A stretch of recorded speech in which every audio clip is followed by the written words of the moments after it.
Oi, boa tarde, como é que vocês estão? Tudo bem? Que a santa paz do Senhor esteja com vocês. Vamos meditar um pouquinho?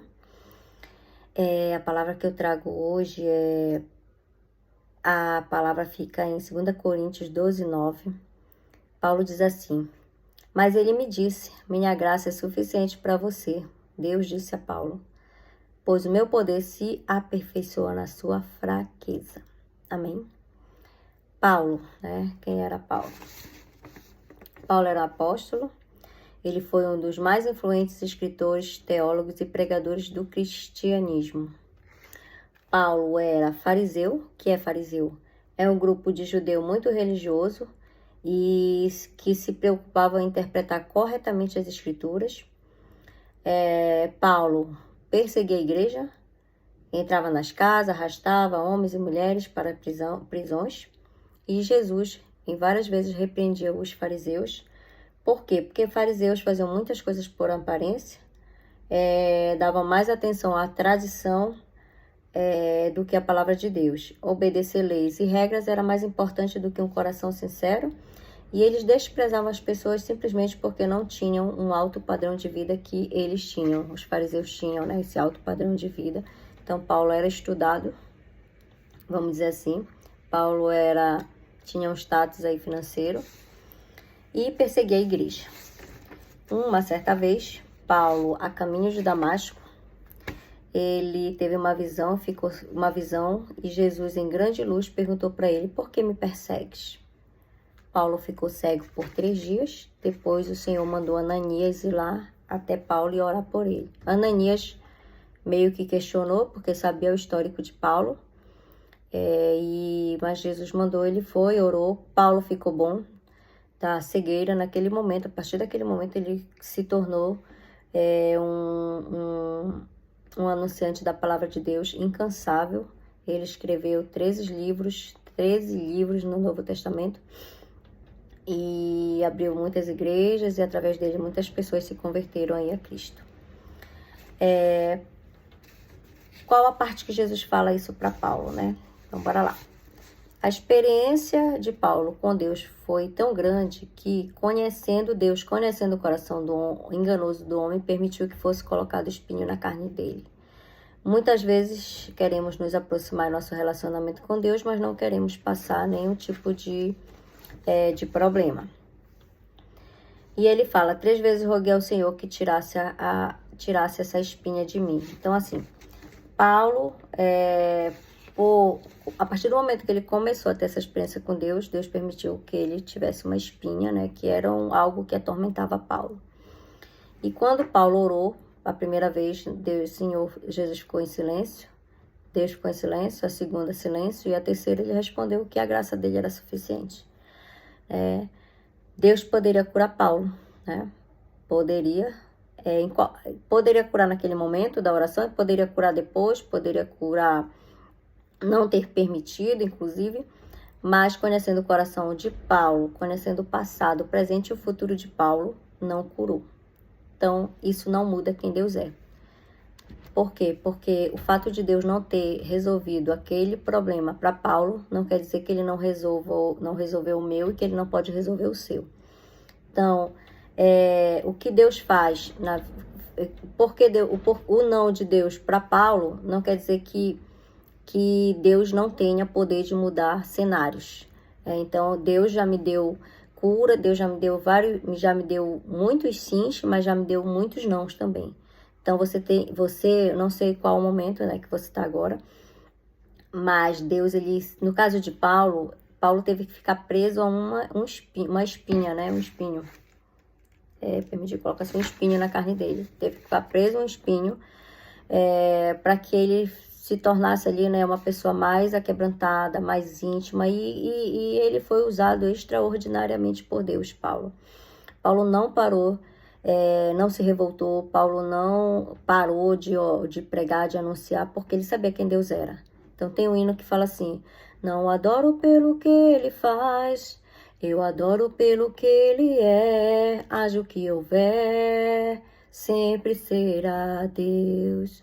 Então nós temos que ter fé em Deus, independente do cenário, independente do momento, independente da situação, isso não quer dizer que Deus não pode resolver. Às vezes demora, às vezes na primeira oração é não, a gente já começa a se desesperar, mas Deus tem como resolver. Na segunda oração, às vezes é um não e na terceira é um sim. E se for um não na terceira também, a Bíblia diz, todas as coisas cooperam para o bem dos que amam a Deus. Aí a gente pode se perguntar, poxa, mas eu estou nessa situação, como é que o não de Deus vai cooperar? Eu não sei. Mas todas as vezes que Deus me disse um não, eu vivi muito melhor do que eu imaginava, do que eu queria e do que eu tinha planejado. Então, de fato, por experiência, o melhor de Deus é o que Deus tem para nós é melhor. Então, assim, amados, outra coisa, Paulo perseguia. Paulo, onde eu tinha um cristão, ele ia, ele puxava, ele prendia, ele fazia todo aquele auê. Ele era orgulhoso, ele fala em alguns momentos, me gabei, não me gabei, então ele era orgulhoso, arrogante. Só que ele era daquele jeito. A partir do momento que Jesus se mostrou para ele, ele mudou. Então, agora ele não era mais o perseguidor, ele era perseguido também. Então, qualquer pessoa que por algum poder, ou por algum status, ou um problema, por maior que seja, Deus tem poder para mudar. Então, o que eu quero dizer para vocês, irmãos, é isso que são duas coisas. Uma, que Deus muda pessoas, muda cenários, muda situação, como ele mudou Paulo. Agora, Paulo teve que passar as mesmas coisas que ele fazia os cristãos passar. Mas agora ele estava com Deus, caminhando com Deus, era diferente. Então, Deus curando ou não, ele estava certo de quem era Deus. Ele conhecia Deus por experiência. Outra, minha graça é suficiente para você, pois o meu poder se aperfeiçoa na tua fraqueza. Então, quando você está com algum problema, é fato, quando a gente está com algo que está exigindo da gente uma atenção, né? Ou a gente está chorando por esse problema, ou está tirando o nosso sono, a gente recorre a Deus e a gente fica mais sensível. Então, o nosso deserto, esse problema, ele não é o fim, ele é um recomeço, ele é a hora que o Senhor dá um estalo assim, para a gente prestar atenção em como que a gente vai sair daqui, porque isso, de fato, vai ser algo que está cooperando para a gente.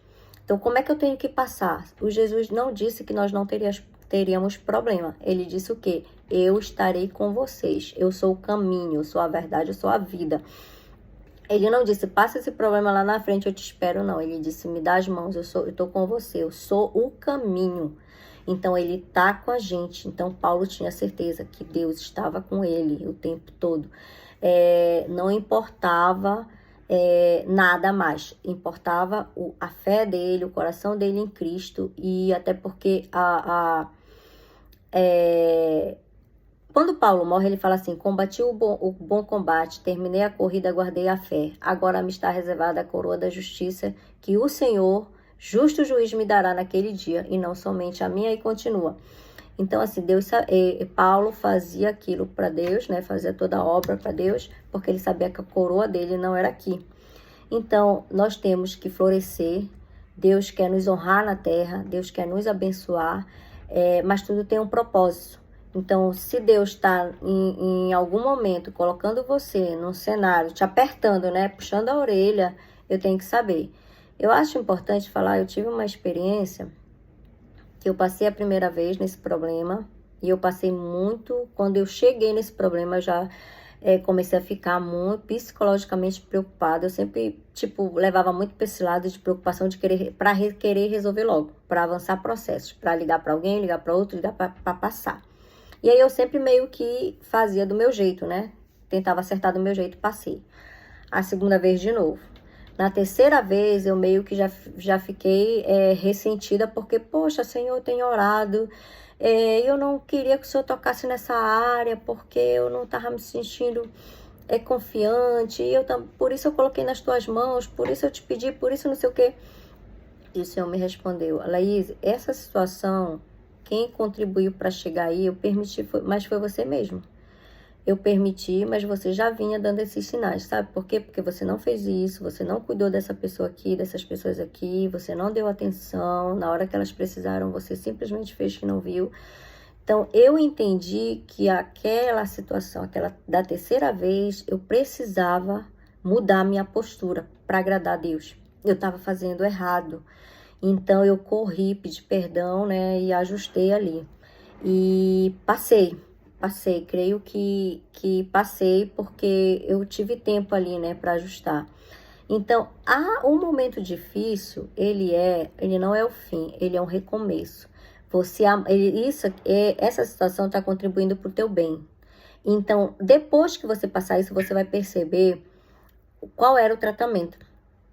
Por que você passou? E amanhã você vai estar contando testemunhos, você vai estar levantando pessoas com a tua história, você vai estar falando de Jesus, você está falando tudo o que aconteceu depois, como Deus te honrou. Então, assim, Deus está conosco todos os dias.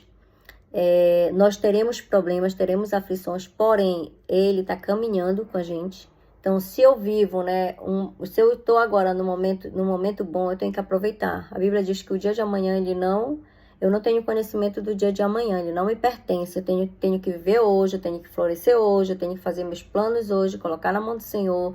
Tenho que fazer o melhor. Se Deus me mandar ajudar alguém, eu tenho que ajudar. Se Deus me mandar eu tenho que ir, porque tem uma situação que eu também vou comentar com vocês, que Jesus me mandou fazer algo ali, eu não fiz. E eu fiquei orando 1 vez, 2 vezes, 10 vezes, 1 vez, 2 vezes, 10 vezes. E em algum momento aí que eu perdi a conta, ele falou pra mim que era não, que ele não ia me dar o que eu tava pedindo, porque ele tinha me mandado fazer algo e eu não fiz. Então, amados, aproveitem o Senhor, entendam o propósito de vocês, vivam, comam bem, se alimentem, cuidem do corpo, da mente, da alma. Tá no momento bom? Passeia, sabe? Leva teus filhos, sei lá, faz compra, vive, porque o dia de amanhã não nos pertence. E o dia mal vem, é certo, o dia mal vem, e que nós possamos passar com o coração em paz no Senhor, sabendo que aquele momento ali é um recomeço, é algo que é para me aperfeiçoar. Essa é a palavra, é aperfeiçoamento, tá? Então, essa palavra eu queria deixar para vocês, que o Senhor abençoe vocês e que fale aos corações e que tenha ficado, que ele possa ter falado mesmo, né? Levado essa palavra aí no coração. Amém? Até a próxima.